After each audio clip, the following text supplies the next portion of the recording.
नमस्कार किसान भाइयों, मैं वरुण आप सबका स्वागत करता हूँ अपने यूट्यूब चैनल पर।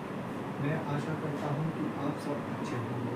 साथियों, आज हम बात करते हैं पेडी गन्ने कि पेडी गन्ने में हम क्या क्या खाद लगाएं जिससे हमारी फसल बहुत ही अच्छी हो जाए और पौधे गन्ने की तरह ही उसका ब्यात होता रहे, उसी की तरह वह फलती फूलती रहे, जिससे हमारा पेडी गन्ना भी पौधे गन्ने की तरह ही ब्यात व ग्रोथ करे। चलो तो आज हम बात करते हैं कुछ खाद के बारे में जिनको आप सब अपने पेडी गन्ने में डाल सकते हैं। किसान भाइयों, जितनी मात्रा में मैं आपको यह सब खाद बता रहा हूँ, यदि आप यह सब खाद डाल लेते हैं तो निश्चित ही आपको अपनी फसल में बहुत अच्छा परिणाम देखने को मिलेगा।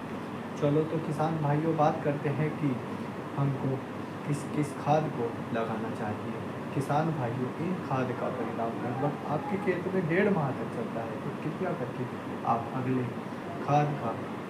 खाद का प्रयोग 1.5 माह बाद ही करें, क्योंकि किसान भाइयों, यदि आप खाद डालते हैं तो उसका परिणाम देखने के लिए कुछ समय देना चाहिए।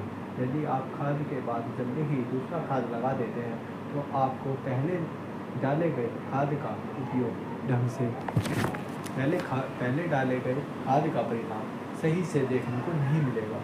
तो बात करते हैं किसान भाइयों खाद के बारे में। यह सब मात्रा 1 एकड़ के लिए होगी। किसान भाइयों, सबसे पहले आप जिंक लें जो 33% होता है तथा उसमें सल्फर 15% होता है, जिसकी मात्रा आपको 5 किलोग्राम प्रति एकड़ लेनी है। किसान भाइयों, जिंक सल्फेट जो होता है यह बाज़ार में अच्छी कंपनी का आता है, तो आप किसी भी अच्छी कंपनी का बाज़ार में जाकर ले सकते हैं। दूसरा, किसान भाइयों, यूरिया 45 किलोग्राम का गट्टा आता है जो आपको 5 बीघे में प्रयोग करना है। किसान भाइयों, आप यूरिया किसी भी कंपनी का ले सकते हैं, क्योंकि यूरिया सारी ही कंपनी का अच्छा आता है जिसमें 46% नाइट्रोजन आती है। किसान भाइयों, तीसरा लेना है आपको फेरस सल्फेट आपका 10 किलोग्राम प्रति एकड़ के हिसाब से आता है। 10 किलोग्राम प्रति एकड़ के हिसाब से आप अपने खेत में डालेंगे तो आपका खेत हरा भरा वह अच्छा ब्यात करेगा और ग्रोथ करेगा।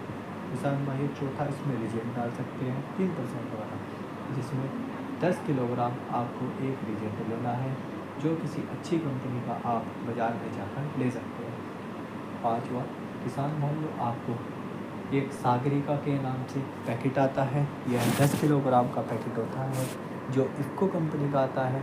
इसको आप बाज़ार में से किसी भी दुकान से ले सकते हैं, जो बहुत ही अच्छा माइक्रोन्यूट्रिएंट होता है तथा पेडी गन्ने में जिस भी पोषक तत्व की कमी होती है उस पोषक तत्व की कमी को यह पूर्ति करता है। किसान भाइयों, आप अपने पेडी गन्ने में जितना समय देंगे तथा जितना उसका ख्याल रखेंगे उतना ही पेडी गन्ना आपका बहुत अच्छा होता जाएगा। किसान भाइयों, इन खादों को डालते समय आपके खेत में पर्याप्त नमी होनी चाहिए तथा इन खादों को डालने के बाद आपको हाथों हाथ अपने खेत में पानी दे देना चाहिए, जिससे आपकी फसल को संपूर्ण लाभ मिल सके तथा खाद का संपूर्ण परिणाम भी आपको समय पर मिल सके। किसान भाइयों, आपको अपने पेडी गन्ने की समय समय पर निराई गुड़ाई भी करनी चाहिए। किसान भाइयों, अगर आपके खेत में किसी भी प्रकार का रोग है तो उस रोग का भी इलाज करता रहना चाहिए। किसान भाइयों, यदि मेरे द्वारा बताए गए खाद का आप उपयोग सही मात्रा में करते हैं तो मैं यह आशा करता हूँ कि आपको निश्चित ही अच्छे परिणाम देखने को मिलेंगे। किसान भाइयों, मैं उम्मीद करता हूँ कि मेरे द्वारा दी गई जानकारी आपको अच्छी लगी होगी।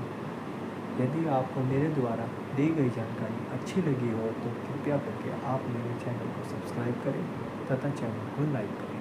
धन्यवाद।